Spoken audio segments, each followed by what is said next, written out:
Welcome to the Mobile Workforce Podcast, where we sit down and have real conversations with business leaders that have been where you are. During these interviews, we'll dive into what it takes to improve systems and champion processes that maximize performance. Each week, our trailblazing guests share their experiences and understanding of the workforce to help inspire change, challenge our thinking, and share what it takes to successfully travel the road to profitability. Now here's our host, co-founder and chief evangelist of About Time and WorkMax, Mike Merrill. Hello and welcome to the Mobile Workforce Podcast. I'm your host, Mike Merrill, and today I'm excited to sit down with today's guest, Josh Stearns. Josh is the CEO of AccuBuild and ConstructionPayroll.com. Josh is an expert on payroll and also is here to talk to us today about the signs that your construction business needs to review for your payroll process. So to start out here, Josh, can you just really quickly recap those first three signs that it's time for a company to upgrade their construction payroll system? Yeah, absolutely. The first sign that we talked about in the last episode is really around time. So how much time does it take to process payroll? And we kind of quantified that if you're spending more than 2 to 3 hours a week on the processing of payroll, that it might be time to upgrade your payroll solution. The second one was your payroll system doesn't have the construction specific reports that are required to run a construction business. And with that, Mike, we really keyed in on a couple of them, like certified payroll, union reporting, and then workers' comp. And so if your payroll solution doesn't have that, might be a sign it's time to upgrade. And then the third one was your payroll system doesn't integrate with other systems. So, it's not able to bring in the time in a way that, is seamless, and it's not able to write the time back to your financial system, ERP, project management software, whatever you're using to track job costing. Awesome. That's a great recap. So for those of you that didn't hear last week's episode, feel free to go back and give that a full listen for more details on each of those first 3 points that Josh shared with us. So starting into this week, what's the fourth area that is a sign that a company should be looking at upgrading their current payroll system? Yeah, so fourth area would be workarounds. And what I mean by that is workarounds are kind of the norm. They're not the exception, right? Workarounds in software and processes are always going to be there. But when you find yourself doing them more often than not, I think that's definitely a sign that it might be time to upgrade your payroll process. Okay, so are there certain complexities or areas where if I'm doing this, then I really actually have a problem that I should be addressing? Yeah, so let's think about like prevailing wage or companies that have employees that have multiple pay rates per week. If you're going in and manually changing pay rates in the employee file, I would say that's a workaround. There's definitely better systems to track that. If you're setting up fringe benefits, like if you're doing prevailing wage, stuff like that, and you're doing fringe benefits as miscellaneous pays and deductions and not specifically to like a pay code for that project, that's definitely a sign of a workaround. If you can't produce, let's say, a single paycheck for multiple states in the same pay period for an employee, like if you have an employee who goes from one state to the, you don't see that a lot in the Southwest or the Southeast, but up in the Northeast, definitely a lot of guys moving around from state to state. And if you can't produce a single check for multi-state wages, I'd say that's definitely a workaround I would look at. Another one that comes to mind is workers' comp. If you can't track your workers' comp, by the task, and this is important. Like I'll use an example. It's in other it's in other trades, but let's use roofing as an example. Roofing, if a guy's up on the roof, it's a much higher workers' comp rate than if he's doing cleanup on the ground. And so a lot of times there's a benefit to tracking that work by the type of workers' comp code because they can get a lower rate. Yeah, and this isn't just a plug for WorkMax, but the phrase you just said, Josh, is something I have said no less than probably 1,000 times literally in the last almost 20 years. So I Really? love that you brought that. That's something that we tell companies and we share with them. We've been able to help them accomplish. And I would tell you 99.9% of every company we've ever talked to was not doing that properly. They were just defaulting to the higher rate because they didn't have a system to track it properly. Yeah, and it's funny. They say, well, and not, agents a lot of times are unaware, but it's kind of it's not in the best interest of the insurance provider to tell you can get a lower rate if you track the work separately, and so we want to help with that. The other thing is on workers' comp is, you don't have to pay exposure on overtime, and so having a system that understands that from a because it's usually like a rate per 100. And so if a guy's getting time and a half, we don't have to pay that. And so, you want to have a reporting that normalizes your workers' comp exposure. Wow. Shout out to you, Josh. That's another area I have never heard shared by anyone. Although we know that to be a fact here in our business, I've never heard any third party payroll or ERP solution provider share that. So that's a golden nugget right there. Well, probably I'm a second generation owner in the business. My dad started it in '87, so I think he bred us that way. So. Yeah, yeah, I love that. Good for you. There's one more though, Mike. I'd Ooh, love, I want to hear it. Can't track taxes automatically by job location. There is something like, there's 11,000 tax changes in 2021, something like that. Some statistic I heard recently. But a lot of those have geographic location differences. So if you're working in one city, one county, there's different local taxes, state and federal taxes, and a system that can track it by that is, if you're having to do that manually, it's a huge workaround. Boy, lots of nuggets on this one.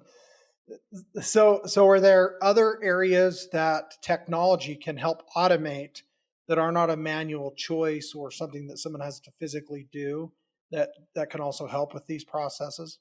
Yeah, I mean, I think it comes down to, it starts with time collection, like having a timepiece that understands the industry. Like if, like you said, Mike, you guys have known about how to track workers' comp because you're industry experts in that, and so you're building a solution that is designed to accommodate and tackle some of these workarounds in the construction space, right? And so I think definitely technology that understands your industry is going to set you up for success, because some of these things we're talking about don't vary from industry to industry. This workers' comp thing specifically, I can't think of another industry where this is as big of a deal. Yeah, when you're in a factory or a warehouse, you are in a fixed location that has one zip code. And if you're working in the tri-state area in New York and New Jersey and Pennsylvania, you go across the river or you go up the turnpike, all of a sudden, if you're still costing your time to the previous job for any reason, including travel time to the next job, you might be paying a completely different rate, different overtime, different fringe, I mean, it's crazy. Yeah. Yeah. Different taxes. Like there's a different local authority that wants to tax you. I mean, there's all kinds of stuff. So. Yeah, and another example, I mean, with our system, we track GPS and geolocation with a geofence. So if somebody accidentally costs something to the wrong project, those same challenges could be into play, and you're paying unnecessary dollars from the wrong project. So that's one example of technology flagging an issue and making sure that you can correct that so that everything's paid properly and you're not wasting money where it's not going to serve your business. Yeah, in constructionpayroll.com, we built the tax engine to work with the job location, and so you don't have to know what the taxes are. We know what they are, and all we're tracking it is to that GPS coordinates level. Once you code time there, it automatically knows, hey, this is the appropriate local tax. If let's say you're in Pennsylvania and you got a guy working from one job to the next, it knows what local tax, what state tax, what federal tax, and it also knows the reciprocity. Which is a big deal when you're doing multi-states, because a person living in one state and working in another state, that actually changes the tax code, because now there's an agreement between those two states about how, where is the state unemployment wages reported, where are the wages reported, and so our system actually handles all that in the background for the end user. They don't have to know about it. We do it for them. Wow, that's awesome. And again, that we collect it the same way, and it's tied to that rate code, so everything gets paid properly. But again, even if WorkMax tracks it properly and gives you all of that data exactly how you want it, but there's no water in that swimming pool that you're trying to send it to, you're gonna hit concrete on that And dive. what a lot of people end up doing, Mike, is they'll go into those jobs and then they're responsible to know the local taxes for that area. And those things change all the time. And we have, tax research, which is part of our service, that's updating them as they change so that our end users aren't having to be tax experts. So is that an annual update? Is that happening through the year at times? I mean, how often does that get changed? It's real time. It's being updated. Sometimes twice a month, but almost every month. Well, another great nugget for the listeners. You're not getting those types of updates from an ERP payroll system almost ever that I hear about, right? It's maybe annually it's getting picked up, hopefully. Right. Yes. Yeah. Well, a lot of the reason we did it this way with constructionpayroll.com is because we come from the ERP space, and a lot of times for local taxes, it was up to the end user to go and program those in. They got to go set them up on the job, and that's a lot of work for the company. So we decided when we were going to roll out our payroll service, which is constructionpayroll.com, that we wanted that to be automated for the end user to really drive home the efficiencies. Yeah, we're running construction companies and building buildings and putting in roads and bridges and highways. We don't need to be tax experts, or at least we hope that we don't have to be. Yes. And Mike, one of the things we're seeing with the great resignation is a lot of the payroll experts that have been in the industry for a long time are retiring, and there's not a huge labor pool that has the experience to come in and take that place. Interesting. Well, again, back to the point, you wouldn't necessarily represent yourself in a lawsuit. You would hire an expert that focuses on that every day, and so I think similar with constructionpayroll.com, by hiring an expert that focuses on those things while you run your business, right? Yes, absolutely. I love that. So what's the fifth area? We've talked about, we recapped 1 through 3. We talked about the fourth. What's the fifth area that you like to focus on? Yeah. So, it's fifth, but definitely probably not in order of magnitude of impact. I would say this one's probably one of the largest impacts to a construction business, is that your payroll software, and that includes everything from timekeeping all the way through, payroll processing through accounting, doesn't track job cost, right? And so if it's not tracking job cost for you, it's probably a sign that it may be time to upgrade the payroll process. Well, and this might be a simple question with a simple answer, but why, from your perspective, is job costing so important for construction? So, I mean, it's kind of it really hits me personally because a lot of my friends are in the construction space, right? And so I know the challenges that they face in running a construction business. There's a lot of risk, right? There's high reward, but there's high risk in this space. And one of the things that's really important, especially if they're doing like bid work, is they bid a job and they say, okay, I'm going to build you this building for $10 million. If that building cost $11 million, they pay the extra million. And, and a lot of them are really good at estimating and everything, but the thing that's really going to help them to stay on track with their costs is to have real-time information about it that tracks it by job. So when we estimate a project, we're estimating how much labor it takes to do various tasks on the project. We need to track our labor by the same level of detail on the tasks, right? Because we need to be able to see if we're going over or under, and we can make adjustments if necessary. But if you don't have that kind of information, there's typically just not enough margin in a construction project for bad management.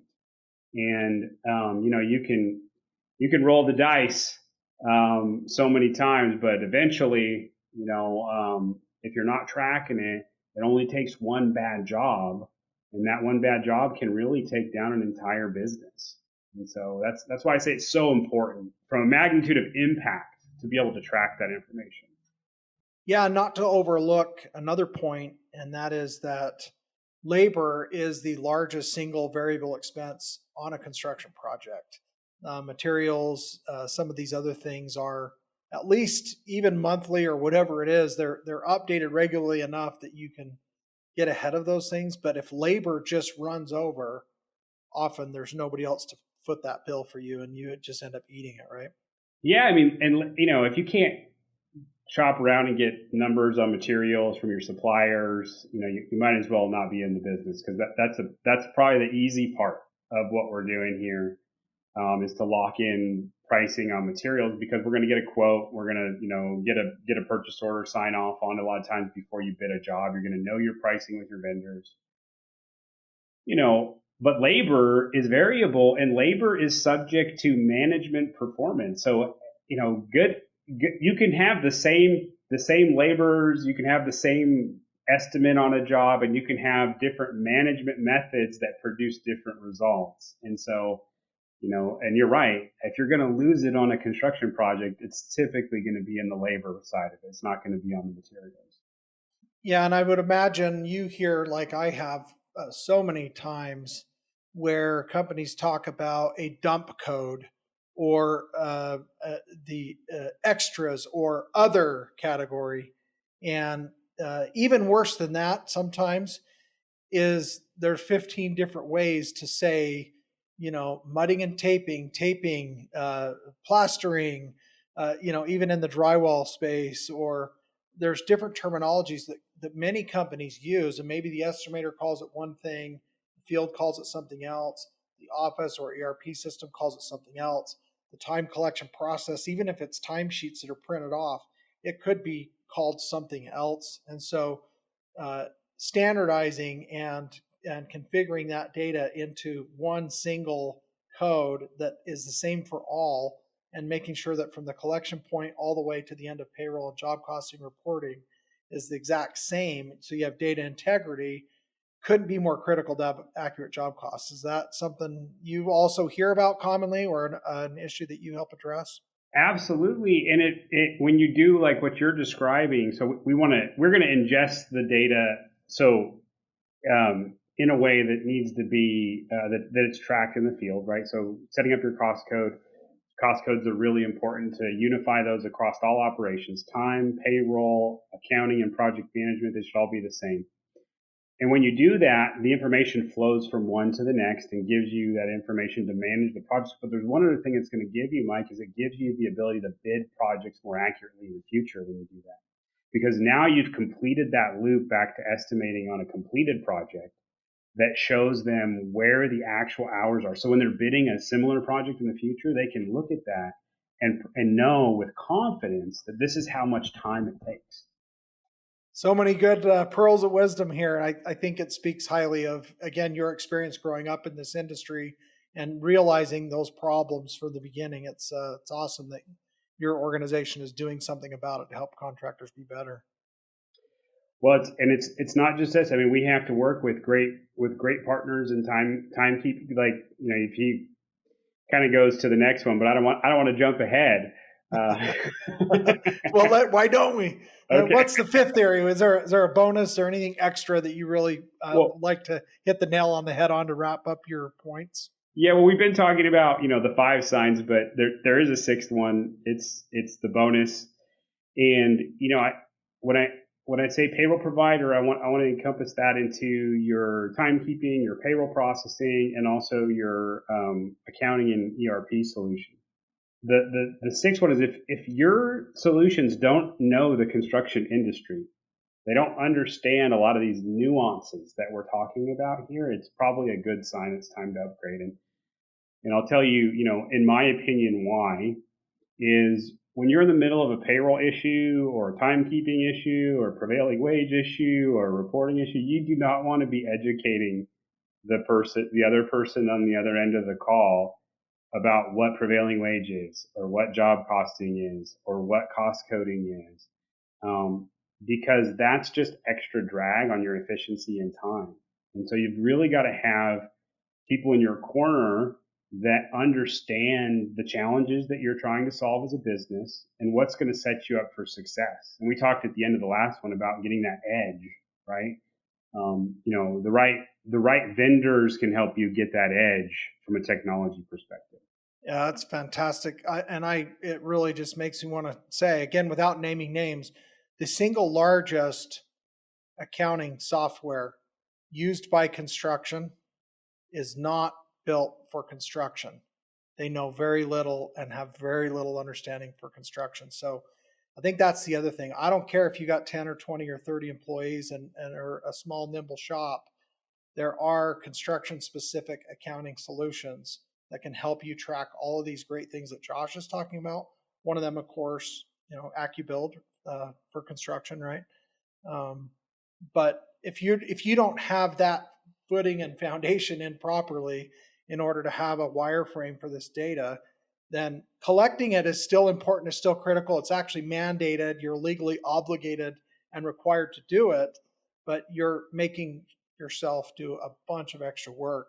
And what you think might be costing you, too much to upgrade to in the beginning is actually going to cost you a lot more on the back end.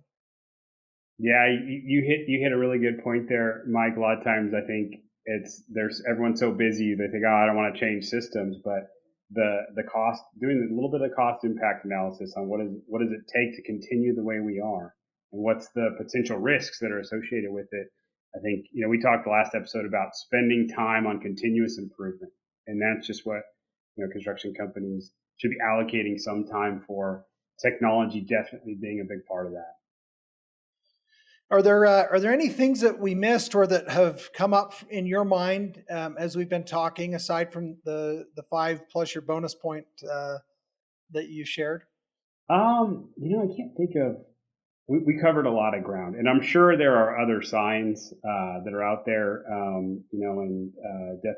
but I think we've covered a lot of ground as far as payroll goes. The only other thing I would say is, working with a true payroll service a lot of times can be helpful for a contractor if they don't want to pay their own taxes or take on the liability of filing federal, state, and local taxes. That's also another risk that we didn't really cover a lot, but that's a good one. Particularly if they don't have, accountants on staff, people like that who can help them with that. Working with a payroll service is definitely a way to gain some efficiency there. That's awesome. Well, this has been a very enjoyable conversation, Josh, and a refreshing one, honestly. We've covered some new ground here today, so I've appreciated having you share that. Yeah, thanks so much, Mike. Appreciate it. Thanks to everyone at WorkMax. Really appreciate you guys having me on the show. You bet. So I guess to wrap up, one more quick thing. So what would you, if there was one parting word, what would you recommend that contractors or those that are listening do as an action step? I think evaluate is kind of a word. Evaluate current processes. Evaluate, current systems. Evaluate how are they helping you run your business more efficiently. Are they setting you up for long-term success, or are they just getting you by? Well, that's a great one to end on. Well, thanks again for joining us for 2 episodes. We've had a lot of fun the last couple of weeks, and have to have you on again down the road. Looking forward to working together in the future. Absolutely. I'd love to come back. Just let me know when. Sounds good, Josh. Take care, brother. Thank you. You too.